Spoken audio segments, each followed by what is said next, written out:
Hey guys, welcome back. It's good to have you guys back. Mm-hmm. So today we're going to talk about something very interesting. What are we talking about today, baby? We're going to answer a question that somebody asked us with regards to our experience in Cuba. More precisely, our dating life in Cuba. What was dating like in Cuba? So get comfortable on the couch with us and we're going to explain as much as we can. As much as we can. So stick around, guys. Hey there, I'm Shamaine. And I'm Rashad. And we're the Prospers.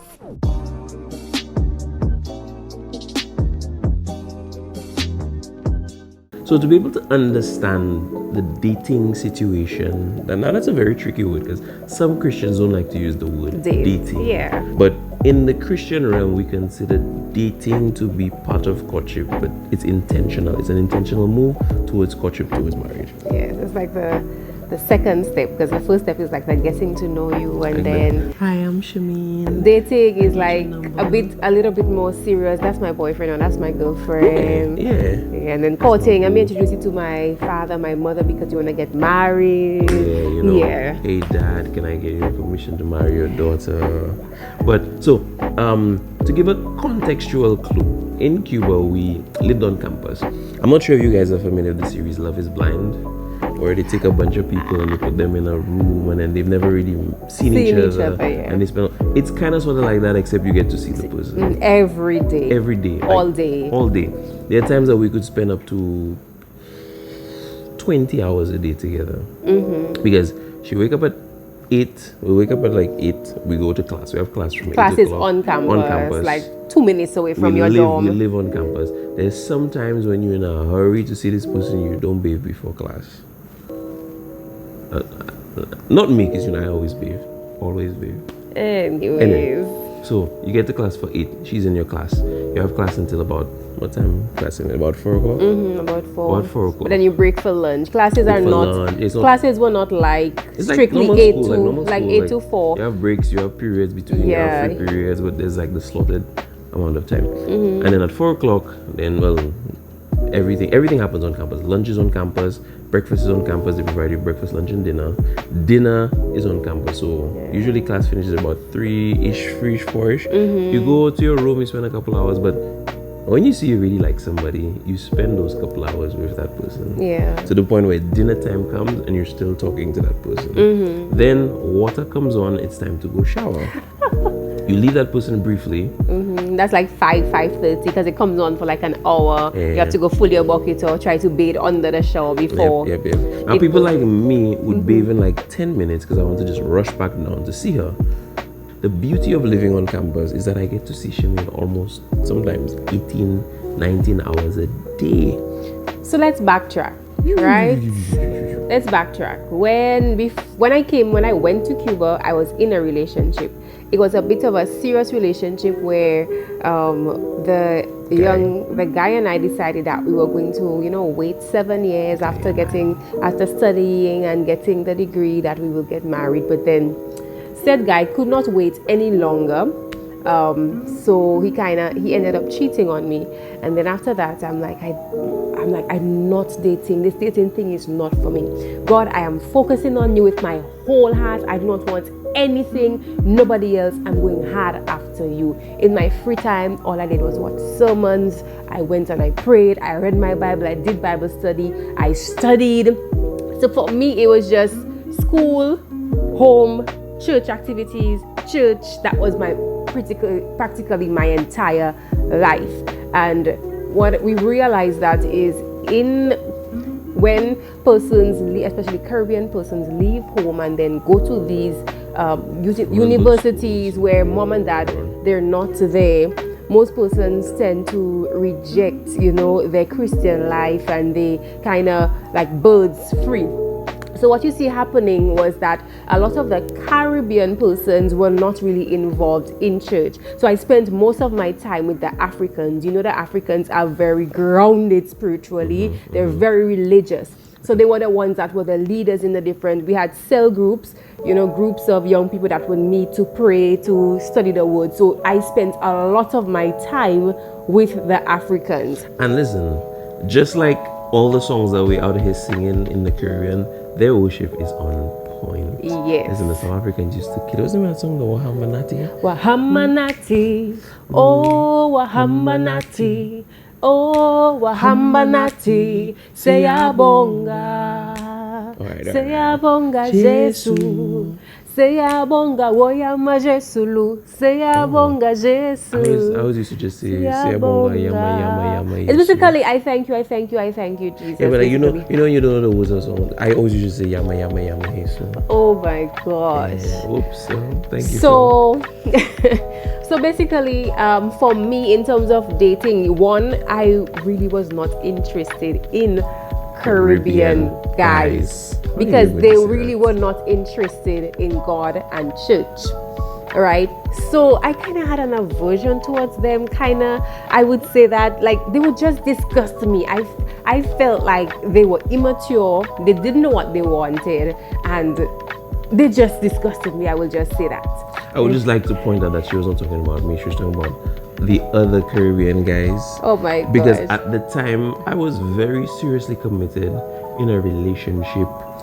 Mind you, I am not speaking about the persons, the Caribbean guys, like judging them, but I'm just speaking about in terms of dating. I just felt like they weren't ready. I am not for dating. And that's right? that's quite true, because a lot of the guys in my room, they weren't interested in settling. Yeah. It was pretty much, you can. It's like a hookup culture. Yeah. Yeah. Let me just see if I can get with this girl. We sleep together. We go out for 2-3 months. And even if we didn't sleep together, but it was more like, let me just get at this girl or talk to this person or just talk to everybody, because I'm meeting people from all over the world. Yeah. Yeah. So then your girl spending so much time at church, with the African guys, a lot of them were kind of making passes and were saying, that I want her to be my wife. Yes, These guys stuff like that. They would pray and then they would pray and then they would pray. So let me give you all a story.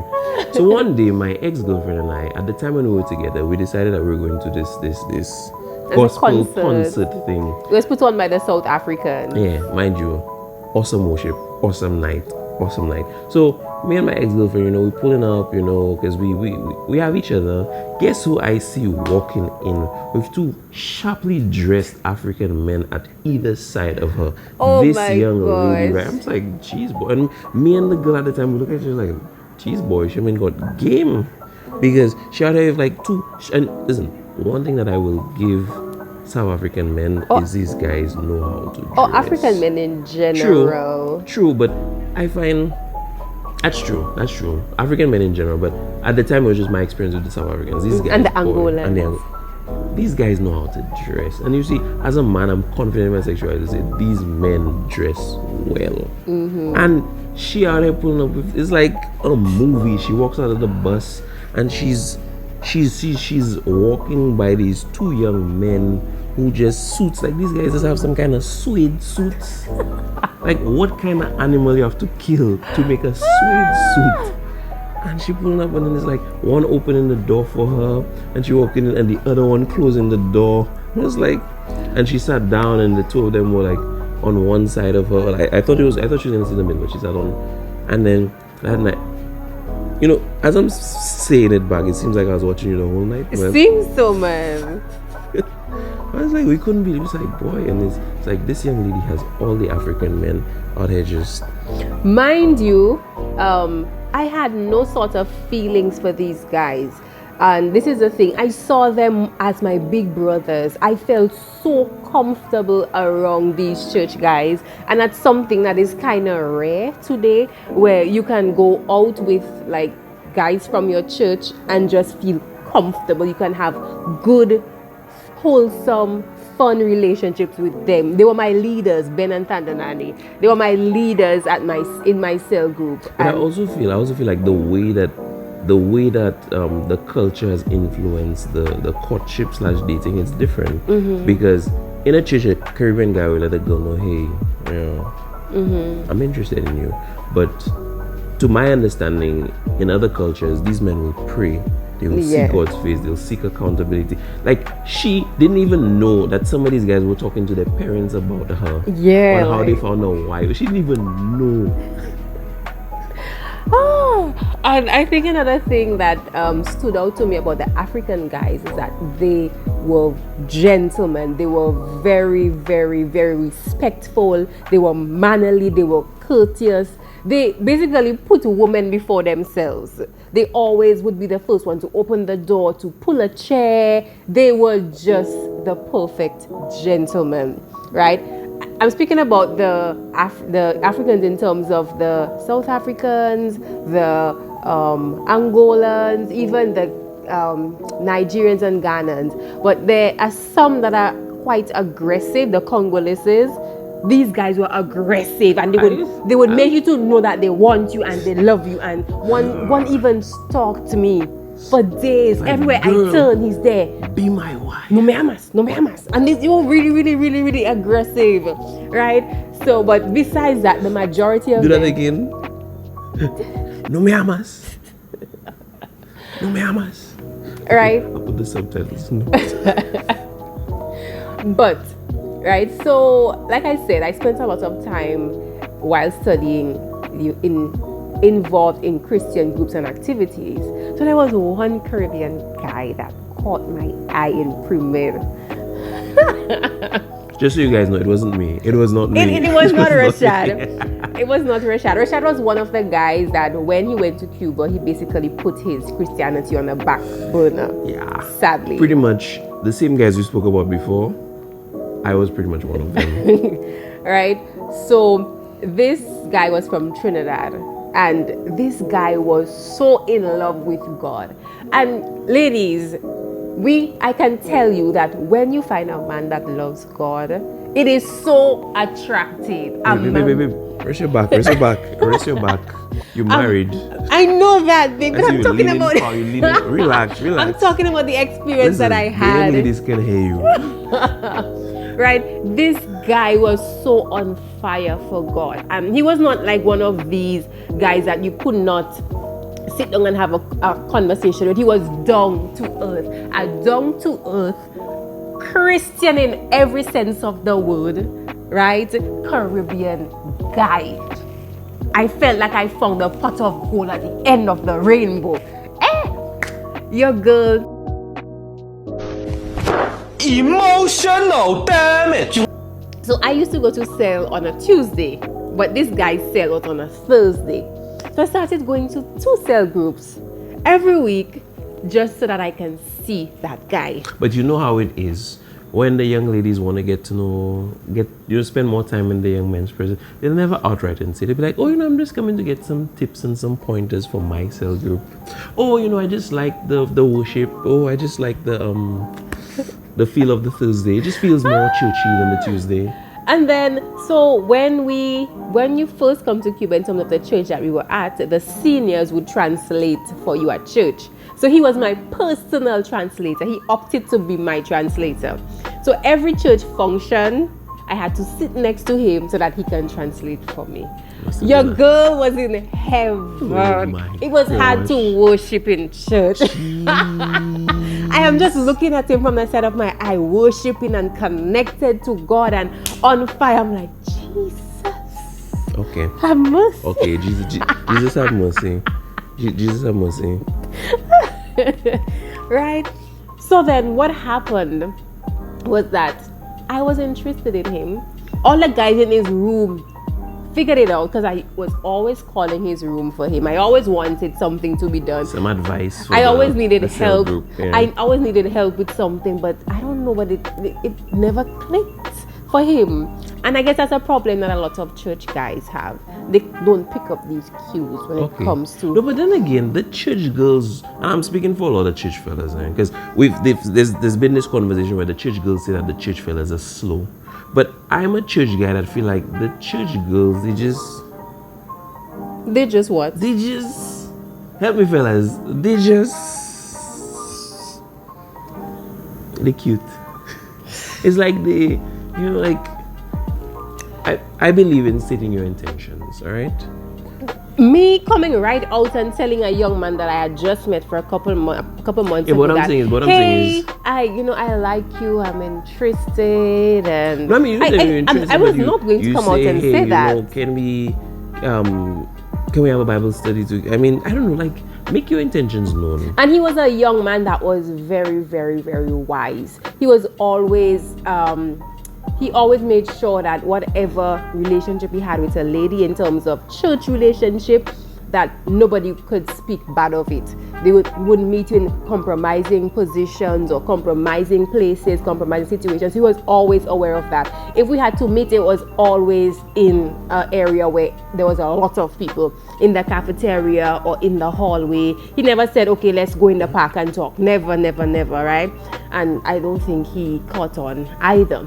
Yeah, but you used to ask me to go to the park to talk. Anyways, later on, a couple months later, I found out that he was not interested in myself. He was interested in an African young lady. And I was happy for him because I really liked this young lady. She was one of my leaders as well. And okay, if it's not Miss her, then that's fine. You know, I can work with that. We win and we lose, right? So then I was like, you know what, God, sorry for that detour there. Sorry for trusting in my own wisdom and my own understanding. And going back on the straight and narrow path. I am focusing on you. Keep my vision fixed on you, Jesus. So just so you guys know, there was a couple of weeks between that realization and the fact that is not true. It was months after. Yeah, it took her a while to get to that point. She makes it seem like it's like she found out and then tomorrow she's like, sure. It took a couple months. Months. She had this. What do we like to call this in the show? Gopwell? I didn't even have a Gopwell. I did not have a Gopwell. I took it very, very well. You did? Yes, I took it very well.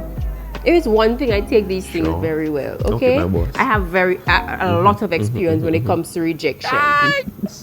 Oh my gosh. But anyways, later on down the line, right, I found out that he was actually kind of interested because he went to the leaders and he sought advice about Charmaine, and the leaders told him not to focus on Charmaine, focus on the other young lady, because I was like 2 or 3 years behind him.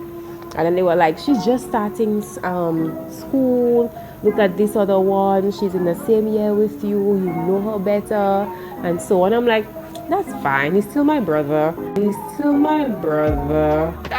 I have no problem with that. Now, this actually just brought up a very interesting topic that I guess maybe we can explore about, like, the different personalities that you encounter in the church single pool. Because there are those young men like we spoke about, the ones that are just oblivious to everything. There are those who, like me, a little bit sharper than Would you say that you're sharp? Sharper than not. And then there are like those that are just like backslidden in disguise. Let me tell you all something, right? This young man is not sharp in terms of the dating game at all. Because one day he came to church and he sat in front of me. How right? many times are you gonna give that story? I need to give this story because it was very cheesy, very corny, but it kind of caught my attention. So it speaks a lot about You me. see, your boy had game. But it was really, really cheesy and corny. So at the end of the sermon, the young man is coming to ask me how old I think the pastor is. Like out of the blue, the pastor is like 84, whatever it is. And he's coming to ask me, turning back to ask me, how old do you think the pastor is? Isn't that just random? You never used to talk to me much, as only if you meet me in the hall to say hi, bye, whatever. But he turned around after the church service to ask me how old is the pastor. Okay. That was his move. Oh my gosh. Apparently he took that one from the books that he has there. From the book of the Bible. But you see, it speaks a lot about the Caribbean guys and their dating that in Cuba. Right? It speaks a lot about it. Anyway, so we're going to talk about the time where after your ex-boyfriend broke your heart, you sat in the canteen, sad and lonely, and I came up to you and I said, you okay? It is okay to be sad No, after a breakup. I know, but I think that's one of the reasons why I got to notice you. Because you were different, and that's one of the things that really kind of, like when somebody's something all the time, and then they're out of the ordinary, sometimes it draws your attention to that person. I had never seen her like that. I was like, is she broken or something? Like, but then after the breakup, I realized that I enjoyed spending time by myself. I spent a lot of time by myself. Like, I did everything by myself. Not everything, but a great deal of my time was spent alone. And I enjoyed it. And I grew so much spiritually after that breakup. okay, so then remember, after that, so that was before you left in pre-med. We went home for the summer. Then me and my ex-girlfriend at the time had like a rocky relationship. We started talking during that summer. You more than I. And when we came back, the ex-girlfriend and I, we ended things in like October. And then like in November, I get a text from you. Like it just came out of the blue. Because he started just dropping subtle hints and the corny stuff. I'm like, my antennas went off like, and then so one of my cell leaders told me, you know, this guy was basically on fire for God back in St. Lucia, and he's here living a life like this. And that just upset me. That's why most of the time I didn't like speaking to you, because I just feel like, what kind of nonsense is this? You grew up in a Christian home, had an experience with God, and then come here and throw it all away. Now, were you like one of these Christian girls that said, I'll get with him to fix him? Was it like that? No, it wasn't like that. Because that's something to be careful about. It wasn't like that at all.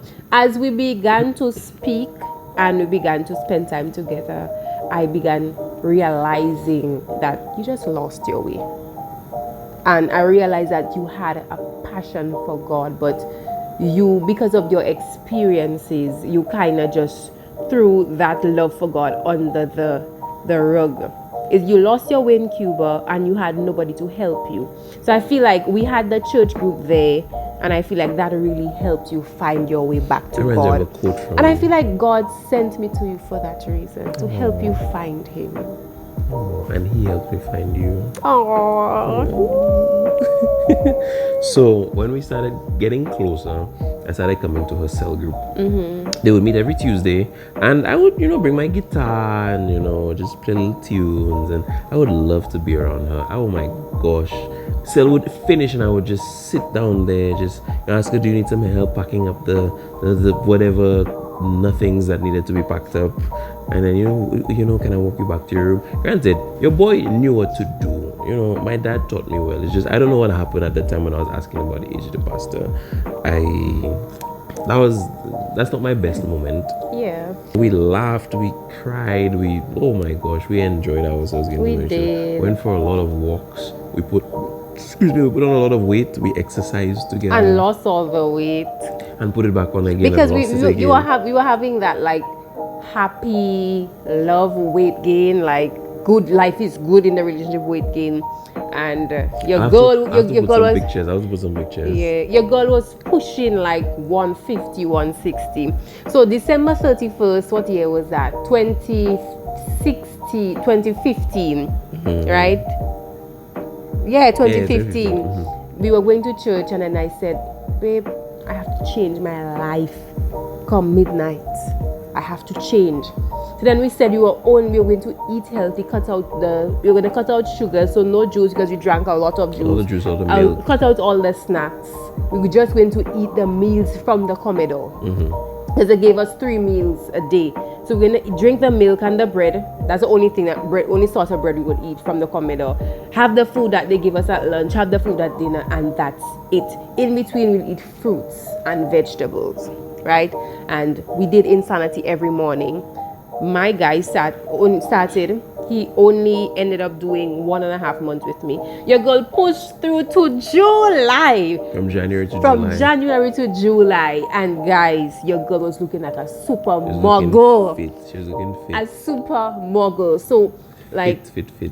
January started the Insanity. By March, I started running every morning. And then I would interchange, like if I ran this morning, next morning I would do Insanity and so on. So I just kept active. So some days I would not run in the morning, I would run in the afternoon, and I just made a lifestyle out of it. Girl, trust me, when you invest in yourself, it pays off and you feel good. Like when you really invest in your woman, it feels good. I would call her and say, babe, Don't forget you have to go running today. Bye. That is so not true. One thing about me Go back is and that sleep. I am intrinsically motivated. I don't need any Baby, I external. used to call you and tell you, baby, you're going running today. You say, yeah, you come with me. No, bye. I don't need any external motivation for me to do what I need to do. I get it done. Especially when it comes to my fitness and my health, I get it done. All in all, guys, one thing that what did we learn from this process of dating in Cuba? One thing that I learned, I'll go first, is that have standards and stick to your standards. And for me, I would say that your standards are never too high. You know what you want, you know what you are looking for, especially spiritually in a guy, emotionally in a guy. Know what it is and do not settle. Oh, there's something that I learned, but it was so weird for me, and we didn't bring that up, but I want to bring that up. Go ahead. In Cuba, there's this culture, well, at least in the school, there was this culture where when a young man and a young woman enter into a relationship, they do the presentación de noviazgo, where it's like you bring these two people in front of the church and you present them to the entire church. And the youth leader at that time was explaining that it is so that all potential wooers will know that these two people Are off the market. and they're together. It's like accountability. Let the whole world know that they're together. And two, well, let's the whole world know together, so all those who are interested. But that thing was so weird, man. Yeah. Like they call us in front of the church, they tell us hold hands. I'm just like, For me, basically felt like you were getting married and that thing and you was- can't break up as a whole world knows. weird. Yeah. And because I'm accustomed to you in the Caribbean, I have a girlfriend. You tell your parents, you don't tell your parents, that's fine. But pull in front of the church and have the whole. I do admire it, but in the moment when it was happening to me, that thing was just crazy. But I mean, it had its purpose. But that thing was weird. Two, have an open mind, especially when you're going to study. Especially when you go to study and you're single, you never know who you're gonna meet. That is true. You can meet your soulmate. From a different culture, a different culture country, entirely. Look at different Linnell, parts for of the example. world. Linnell found Ibrahim, and the two of them are like the cutest thing after Shimeen and I. And it's like when you look at them, it's like love has no boundaries, love has no yeah. culture, love is love. Yeah. And they're just, the two of them just look like two Lucians. Yep. And most of all, especially for young persons who are going to study, leaving your home, leaving your country, please do not forget God. Do not neglect your relationship with God. Find a Bible-believing church. Find persons of like mind that can help you grow spiritually. That is so important. Accountability. Don't leave your Christianity at home. And then when you do find somebody that you're interested in, find accountability. Because it's easy to fall short, especially fall into fornication and sexual sin. Especially when you're away from Yes. home. But Nobody knows you. You can do what you can want. reinvent yourself. Yeah. But above that is like what somebody had once explained to me is when you're running your Christian race, it's like a track and field event. You're running, you see somebody that you like. You see them in your mind, you see them running at the same spaces, the same pace as you. The advice is to put your head down, focus on God, and keep running your race. Don't look to try to slow down. When you get to another point, if you look and you still see the person there, you turn to your left, and the person who's running with you, your accountability buddy, you say, hey, if you look 2 lanes over, do you see what I see? Are you seeing this person running at the same speed that I'm running? Because sometimes when you're in a relationship, you see things that are not there, or you don't pay attention to the important things. And if that accountability person says, yes, Shumaine, I see Rashad running at the same space as you, now you put your head down and you run your race again. You focus on God, you focus on your... And if later on again you come back and you still see this person there, and your accountability still sees that they see this person there, then you can start moving into their lane. But a lot of the times, the first glance, we say, oh, this person is there, we jump into the lane, and really and truly, that's not what the person is doing. For me, when I met Shemaine, I'll be honest, I had pretended to be a lot more spiritual than I was at the time. Because I knew that she was looking for a spiritual man. I knew how to be spiritual. By the time I was a little disconnected from God, but I knew how to pretend. And that's a very dangerous thing. Shemaine had accountability buddies at the time who were like, this boy, nah. But it's good to at least have somebody, because she could have just jumped into the thing and then just derail her whole life. So guys, I hope you enjoyed. I really hope you'll enjoy it. Please hit us up with your questions. Throw some stuff in the comment section. If you guys have any ideas for any videos that you guys would like to see, just let us know. Drop it in the comment section. Yes. And don't forget to like and subscribe. And remember to put God first in everything that you do. Everything. See you later, alligators. ¿No me amas? ¿No me amas? No. ¿No me amas? No. ¿No me amas? No. Yo soy fatigué. Hey.